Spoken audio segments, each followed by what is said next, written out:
Halo semua, apa kabar kalian? Harus baik ya, karena New Year baru saja dimulai. Di awal bulan ini, apakah kalian punya list baru yang mungkin ingin dicapai tahun ini? Entah itu tentang mimpi, pekerjaan yang lebih baik, kebiasaan mengelola uang yang bijak, dan lain sebagainya. Jadi, pada kesempatan kali ini, aku ingin mengajak kalian untuk membahas satu topik jadul, namun sampai sekarang masih ada yang nyobain untuk mengaplikasikannya. Iya, topik ini tentang bagaimana cara atau strategi orang zaman dulu dalam menyimpan uangnya. Yuk kita bahas di sini. Jangan skip ya untuk tahu informasi lengkapnya. Orang-orang zaman dulu sangat sering menyimpan uangnya di dalam sela-sela buku. Entah itu buku yang masih bagus atau bahkan buku bekas anaknya yang masih sekolah dengan kondisi yang layak. Cara ini memang cukup simpel, tidak butuh tempat bagus untuk menyisihkan uang.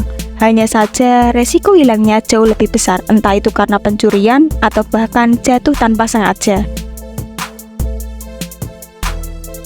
Kebanyakan orang zaman dulu itu mempunyai prinsip yang penting kebutuhan sehari-hari cukup, maka hidupnya akan tenang.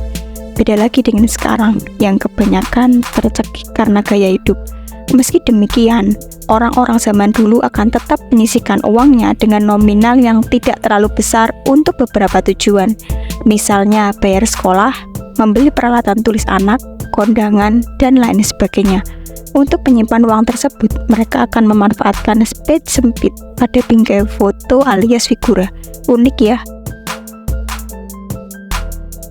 Tahu nggak kalian kalau rumah orang zaman dulu itu kebanyakan terbuat dari bambu? Itulah sebabnya di antara mereka akan memanfaatkan rongga bambu untuk menyimpan uang. Biasanya sih rajayan ya, karena itu yang paling mudah dan tidak rentan rusak. Kalau kakek nenek kalian masih melakukan cara yang sama, berarti mereka masih melestarikan trik menabung kuno.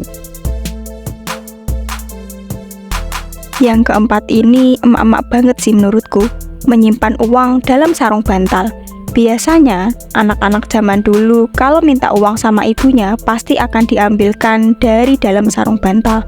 Entah itu aman atau tidak, tapi nyatanya cara itu sampai sekarang masih ada yang mengaplikasikannya. Mungkin karena mereka berpikir kalau di sarung bantal uang bisa lebih mudah diambil atau terasa lebih dekat dengan mereka. Jadi ya fine-fine aja sih mau nyimpen di dalam sana. Celengan ayam yang terbuat dari tanah liat seolah menjadi andalan untuk anak-anak ataupun ibu-ibu zaman dulu dalam menyimpan uangnya. Mereka akan selalu antusias untuk menyisihkan uang saku ataupun sisa uang belanja agar bisa dimasukkan ke dalam celengan.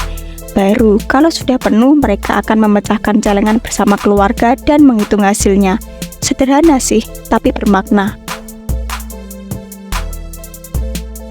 Kalian mau tahu tempat rahasia orang-orang zaman kuno untuk menyimpan uangnya? Yups, sesuai judul, dompet tua.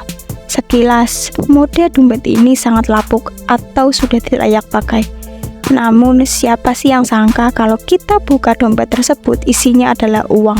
Selain itu, mereka juga akan menyimpan dompet pada sudut lemari sebelah sarung atau nggak gitu ya di bawah baju-baju. Minta uang jajan, ambil di bawah kasur. Siapa yang masih mengalami hal ini? Kalau kamu orangnya, berarti ibu kamu masih memakai cara tradisional yang masih lestari hingga sekarang. Meski tidak serta-merta menyelipkan uang di bawah kasur, namun ibu-ibu biasanya masih banyak menyimpan dompet mereka di bawah kasur. Menabung itu sudah ada sejak zaman kuno, makanya nggak heran juga kalau orang tua kita sudah mengenal cara-cara menyimpan uang yang efektif.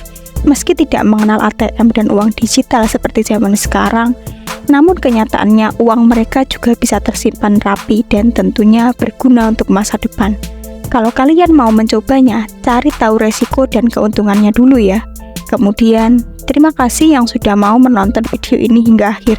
Jangan lupa tetap ikuti dan subscribe channel YouTube aku untuk mendapatkan informasi menarik lainnya. See you!